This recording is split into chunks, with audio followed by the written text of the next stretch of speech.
Sahabat guru inspiratif yang saya muliakan, yang muliakan Allah, coba kita kupas satu-satu tentang bagaimana konsekuensi atas sunnah-sunnah atau perilaku baru yang dibuat ini.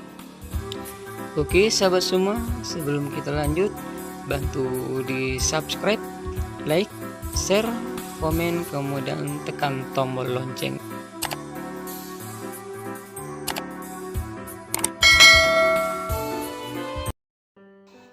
Assalamualaikum warahmatullahi wabarakatuh. Alhamdulillah waskurillah, la hawla wala quwwata illa billah, asyhadu la ilaha illallah wa asyhadu Muhammad rasulullah. Allahumma sholli ala sayyidina Muhammad wa ala ali sayyidina Muhammad. Sahabat guru inspiratif dan muliakan Allah, bersyukur kita pada Allah dan mengucapkan alhamdulillah. Semoga kita diberikan kesehatan, keselamatan, senantiasa dalam bimbingan dan ridha Allah SWT. Sahabat guru inspiratif yang muliakan Allah, hari ini coba sedikit saya akan ulas tentang timbulnya bermacam-macam sunnah baru atau sesuatu yang baru di lingkungan kita saat ini. Ada dua macam sunnah atau kebiasaan baru yang sekarang muncul di tengah-tengah kita. Ada sunnah baru yang sifatnya ibadah, ada sunnah baru yang sifatnya keingkaran.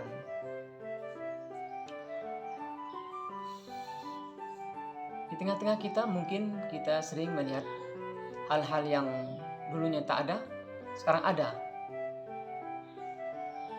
Ya, di sisi ada yang dulu tak ada, tidak dari suatu kebaikan.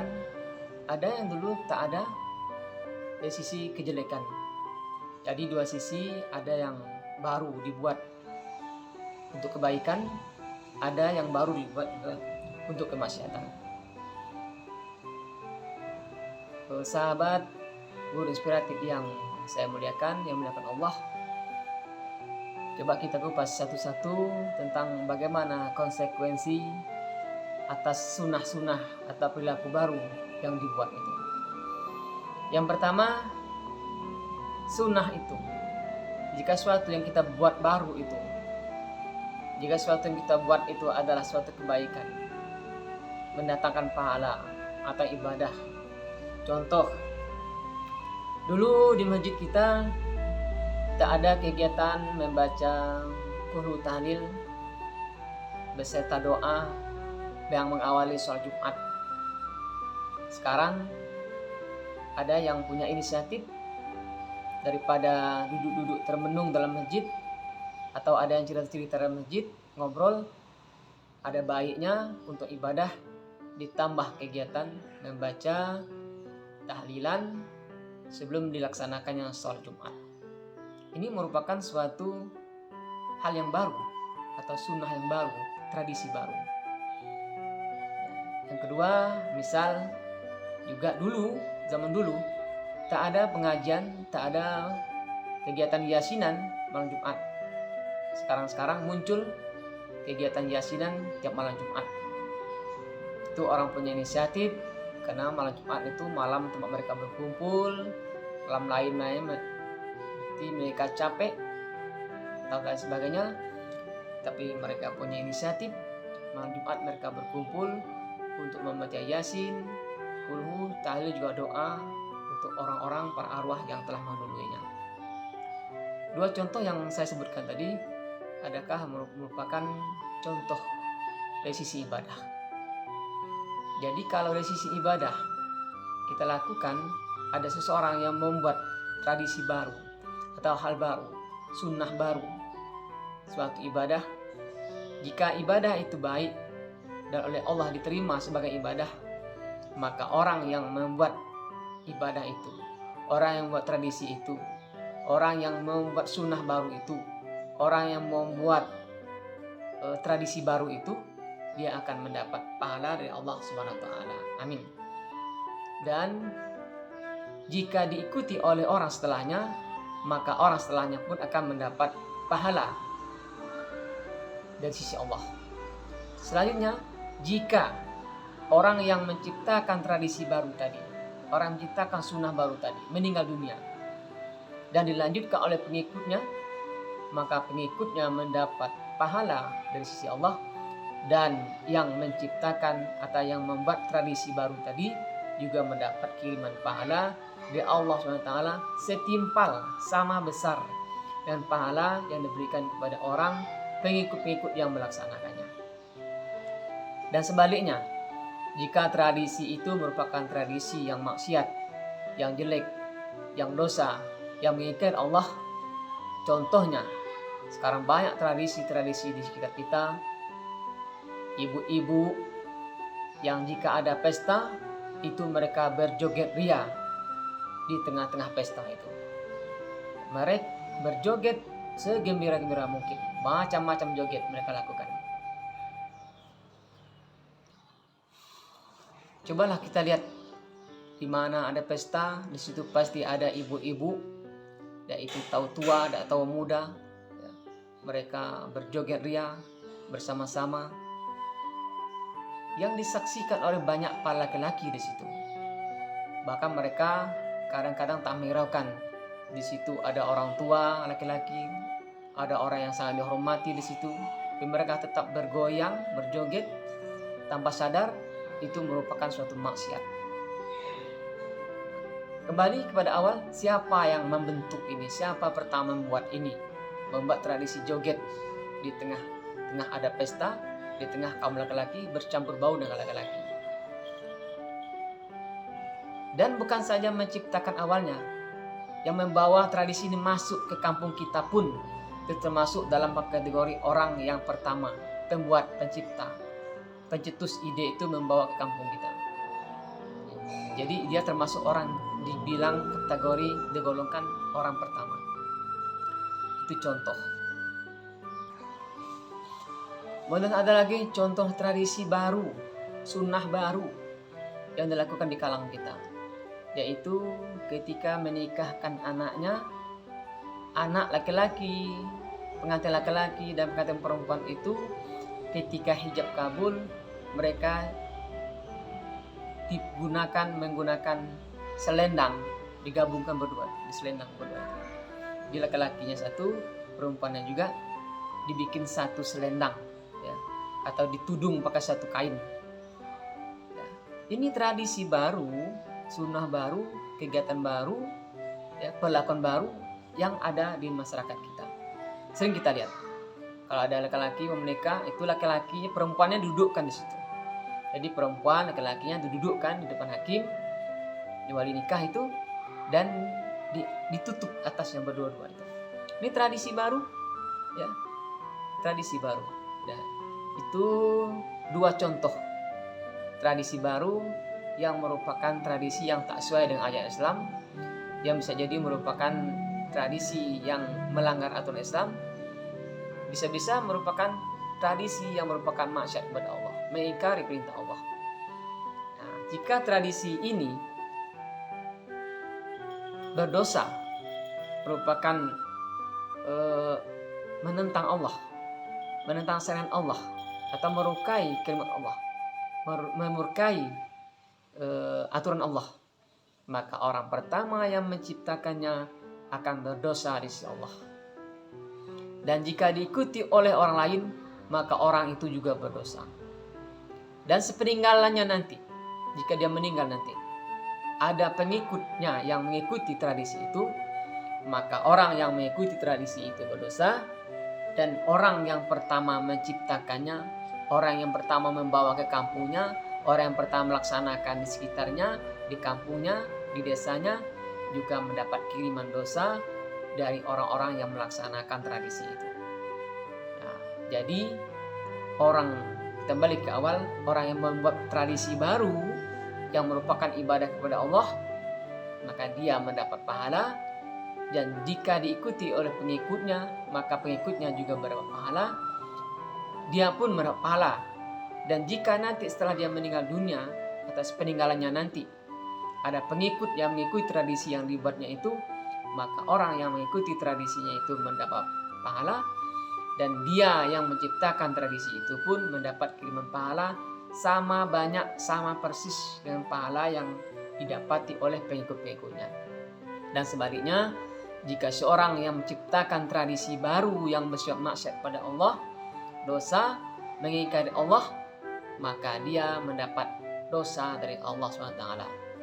Dan jika ada pengikutnya, maka pengikutnya berdosa dan dia pun mendapat dosa dari kegiatan yang dilakukan oleh pengikutnya. Dan sepeninggalannya nanti, setelah dia meninggal, ada orang yang mengikuti tradisi yang dibuatnya itu, yang diingkar itu, maka dia pun mendapat kiriman dosa, dan orang yang melaksananya itu berdosa, dan dia yang menciptakan tradisi baru itu pun berdosa, sampai sebanyak-banyak orang mengikutinya. Semakin banyak dia pengikutnya, semakin banyak dosa yang diperolehnya. Na'udzubillah, summa na'udzubillah. Maka dalam kesempatan ini, sahabat guru inspiratif yang dimuliakan Allah, mari kita berhati-hati betul membuat sesuatu yang baru di dalam agama kita nih, agama Islam. Apalagi sifatnya nanti mengingkari Allah, ya, atau membuat suatu maksiat yang baru, seperti halnya seperti ibadah tapi mengingkari. Ya, hati-hati jangan sampai kita membuat sesuatu yang baru yang merupakan mengingkari Allah, yang kita berdosa. Nanti jika diikuti oleh pengikut kita berdosa, dan kita pun dapat kiriman dosa dari pengikut yang melaksanakan tradisi kita itu. Banyak kira-kira ya tradisi-tradisi baru ya yang di kalangan kita sekarang muncul, ya, yang menurut kita itu baik, tapi itu belum tentu baik. Ya, yang menurut kita itu sunnah dari Rasulullah, belum itu sunnah. Maka kalau sunnah itu baru, maka konsekuensinya yang diterima itu tadi. Kalau baik, kita akan mendapat aliran pahala seterusnya. Jika itu jelek, maka Allah akan mendapatkan aliran dosa selama-lamanya. Nauzubillah, summa nauzubillah. Sementara dosa kita pun yang kita buat sehari-hari pun tak tanggung kita untuk merasakan pedihnya nanti balasan dari Allah. Belum lagi nanti kita dapat lagi kiriman dosa dari orang-orang yang melaksanakan tradisi baru yang kita buat. Maka bagusnya kita berusaha semaksimal mungkin membuat tradisi-tradisi baru yang sifatnya ibadah. Misal di lingkungan kita belum ada pengajian malam habis maghrib, maka kita usahakan ada pengajian malam habis maghrib. Kita ajak anak-anak kumpul di masjid, di musola, di madrasah, atau di mana tempat kita tinggal. Dan itu merupakan pahala bagi kita. Dan jika nanti ada yang mengikutinya, orang itu berpahala dan kita pun berpahala. Dan jika sepeninggalan kita nanti diteruskan oleh pengikut kita itu, orang yang mengikuti berpahala, dan kita pun alhamdulillah insyaallah mendapat kiriman pahala, alhamdulillah. Jangan pernah kita membuat tradisi-tradisi baru yang mengingkari Allah, yang dilaknat Allah bahkan, ya, jangan pernah. Usahakan kita berpikir, berinisiatif, membuat tradisi-tradisi baru, sunnah baru, kegiatan baru yang nilai ibadah kepada Allah. Misal, banyak misalnya, contohnya ya. Habis sholat isya, tempat kita belum ada sholat witir. Maka kita buat ajak teman-teman kita habis sholat isya, teman-teman kita witir dulu ya. Pulangnya nantilah ya. Pulang juga ngapain cepat-cepat ya, kita laksanakan witir. Habis isya, habis doa, kita laksanakan sholat witir ya. Tradisi baru walaupun ada sunnah dari Rasulullah, tapi di kampung kita belum pernah melaksanakan itu, belum ada yang melaksanakannya. Maka setelah adanya kita ajak orang, kita ajak saudara-saudara kita, teman-teman kita, para jemaah di masjid, di musola. Setelah itu, setelah habis isya, yang pulang dulu kita laksanakan sholat witir berjemaah ya, misalnya 3 rakaat atau 5 atau 7 ya. Atau kegiatan-kegiatan lainnya ya. Habis isya kita belum pulang, kita sholat apa dulu? Sholat mutlak dulu. Sholat mutlak kita gantikan tarawih, kan tarawih tidak ada kan ya, jadi kita melaksanakan sholat mutlak misalnya 2 rakaat, 4 rakaat, 6 rakaat ya, atau 8 rakaat atau 10 rakaat Setelah itu kita tutup dengan witir misalnya kan. Nah, itu kegiatan tradisi baru yang merupakan ibadah kepada Allah, yang insya Allah nanti itu merupakan ibadah bagi kita, berpahala bagi kita. Dan jika nanti diikuti oleh orang pengikut kita, orang itu berpahala, kita pun dapat kiriman pahala dari mereka. Dan setelah peninggalan kita nanti, jika ada yang meneruskannya, alhamdulillah kita akan mendapat kiriman pahala. Nah, itu merupakan tradisi baru atau sunnah baru yang kita laksanakan. Banyak contoh-contohnya ya. Misal habis sholat subuh ya, selepas sholat subuh kita belum pulang dulu, adakan ceramah agak 5 menit ya tentang pelaksanaan ibadah, tentang akidah ya, tentang kegiatan ibadah sehari-hari lah kita sampaikan. Nah, hal-halnya ibadah seperti itu nanti selepas kita diikuti oleh orang menerus kita, ya insya Allah sampai selama-lamanya nanti kita akan mendapat kiriman pahala dari Allah SWT ya. Dan jangan pernah kita membuat tradisi-tradisi yang jelek, yang mengingkar Allah. Misal kalau ada orang pesta, malamnya kita buka lapak judi misalnya, auzubillah ya. Ada pesta nih, jadi malamnya ya daripada duduk-duduk aja, malamnya kita buka lapak judi misalnya, main-main kecil jalan, judi rokok kah, atau judi uang 5.000 10.000 misalnya kan, yang nama judi tetap judi. Dan kita yang buatnya berdosa insya Allah, dan jika diikuti orang itu berdosa, kita pun dapat dosa. Dan sepeninggalan kita nanti ada orang yang mengikuti tradisi yang kita buat itu, nauzubillah, kita akan mendapat kiriman dosa sepanjang-panjang semasa masih ada yang mengikuti itu. Nauzubillah ya. Tak tanggung dosa yang kita tanggung, sementara dosa kita sendiri pun banyak lagi menanggung dosa orang yang tadi kita buat tradisi barunya tadi. Banyak contohnya ya. Macam kalau nunggu orang mau nikahan, nunggu orang melahiran, buka judi ya. Atau misalnya tradisi baru ya. Kalau malam mau pesta itu kita ajak teman-teman kita kumpul, minum-minum, mabuk-mabukan misalnya kan, dan sebagainya. Ya, itu tradisi baru. Oke ya. Ini kesimpulannya, jangan pernah kita berpikir untuk membuat suatu tradisi baru yang mengingkar Allah. Maka berpikirlah kita, berkreatiflah kita, bagaimana kita bisa membuat suatu tradisi baru yang sifatnya ibadah kepada Allah, yang insya Allah kita berpahala, dan jika nanti diikuti oleh orang-orang berpahala, dan sepeninggalan kita nanti jika ada yang mengikuti itu, insya Allah kita dapat kiriman pahala dari orang itu. Orang yang melaksanakan yang berpahala, dan kita mendapat kiriman pahala sama persis seperti pahala yang diberikan Allah kepada orang yang melaksanakannya. Ya, jadi itu para ibu-ibu ya, samping joget-joget itu dosa, dan jangan pernah joget-joget itu ibu-ibu bawa ke kampung yang di situ belum ada joget-jogetnya.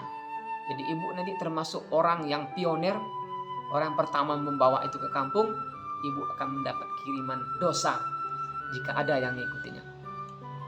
Demikian inspiratif guru inspirasi hari ini ya, Rabu Kamis tanggal 23 November 2023. Mudah-mudahan semua apa yang saya sampaikan memberikan inspiratif bagi kita semua untuk berbuat, berpikir, melaksanakan apa yang buat kita memberikan keuntungan baik kita semasa hidup nih maupun setelah mati nanti. Demikian salam sahabat guru inspiratif. Assalamualaikum warahmatullahi wabarakatuh.